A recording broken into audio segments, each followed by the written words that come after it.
दो बहनों को एक साथ महल में नृत्य प्रस्तुति के लिए आमंत्रित किया गया। किसी को अंदाजा नहीं था कि दोनों की सोच इतनी मिलती जुलती होगी। न सिर्फ उन्होंने एक जैसी पोशाकें पहनी थीं, बल्कि जो संगीत उन्होंने जमा किया था वह भी एक ही था। छोटी बहन यह देखकर गुस्से से आग बबूला हो गई। उसने आरोप लगाया कि बड़ी बहन ने अपने लोगों को उसके आसपास तैनात कर चुराई है, लेकिन बड़ी बहन ने उल्टा उस पर ही आरोप लगा दिया कि वह झूठ बोल रही है और पहले से ही शिकायत कर रही है। सम्राट ने दोनों की बहस देखकर फैसला किया कि वे एक एक करके उसी धुन पर नृत्य करें, तभी तय होगा कि किसने किसकी नकल की है। यह सुनकर छोटी बहन के मन में तुरंत एक योजना बन गई, क्योंकि वह 21वीं सदी से आई एक समय यात्री थी। भले ही उसकी आधुनिक पोशाक और धुन की नकल कर ली गई थी, पर उसे यकीन था कि उसकी नृत्य कला की नकल नहीं की जा सकती। इसलिए उसने तुरंत नृत्य की पेशकश को स्वीकार कर लिया और खुद ही सुझाव दिया कि बड़ी बहन पहले प्रस्तुति दे। वह खुद बाहर इंतजार करने चली गई। उसे नहीं पता था कि बड़ी बहन तो पहले से ही यही चाहती थी। असल में वह पिछले जन्म में मर चुकी थी और पुनर्जन्म लेकर लौटी थी। पिछले जन्म में वह एक शक्तिशाली परिवार की बेटी थी और सबका लाड़ प्यार पाती थी। इसलिए अचानक घर लाई गई सौतेली बहन से वह बिल्कुल सतर्क नहीं थी। लेकिन बाद में उसे सौतेली बहन और युवराज की साजिश का शिकार होना पड़ा। उन्होंने भिखारियों को पैसे देकर उसकी प्रतिष्ठा नष्ट करवा दी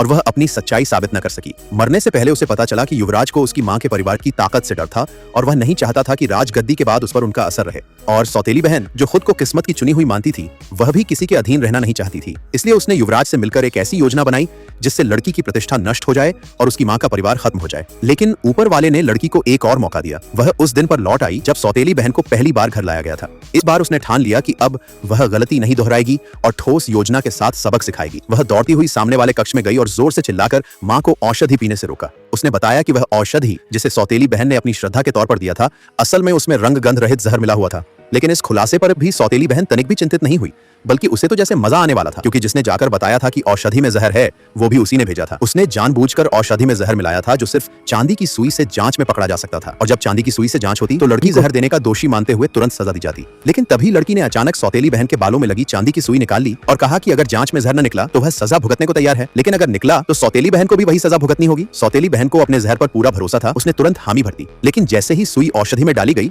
उसका चेहरा बदल गया। वह बार बार कहने लगी, यह मुमकिन नहीं, क्योंकि सुई का रंग काला पड़ गया था, जो जहर की पुष्टि करता था। असल में पिछले जन्म में लड़की भोली बनकर सौतेली बहन की साजिश उजागर करने चली थी, लेकिन चांदी की सुई से कुछ साबित नहीं हुआ और उसे ही दोषी ठहराकर सजा दी गई। इसी के चलते सौतेली बहन को निर्दोष और श्रद्धालु माना गया। इस जन्म में लड़की ने पहले ही तैयारी कर रखी थी। उसने औषधि में खुद ही वो जहर मिला दिया जो चांदी की सुई से पकड़ा जा सके। इसलिए उसने जानबूझकर सौतेली बहन को चुनौती दी। बाद में भले ही उसका क्रूर पिता सौतेली बहन को सजा से बचाने की कोशिश करता रहा, लेकिन लड़की ने हौसले से लड़ते हुए 100 साल पुरानी रियासत की प्रतिष्ठा की दुहाई देकर उसे सजा दिलवाई।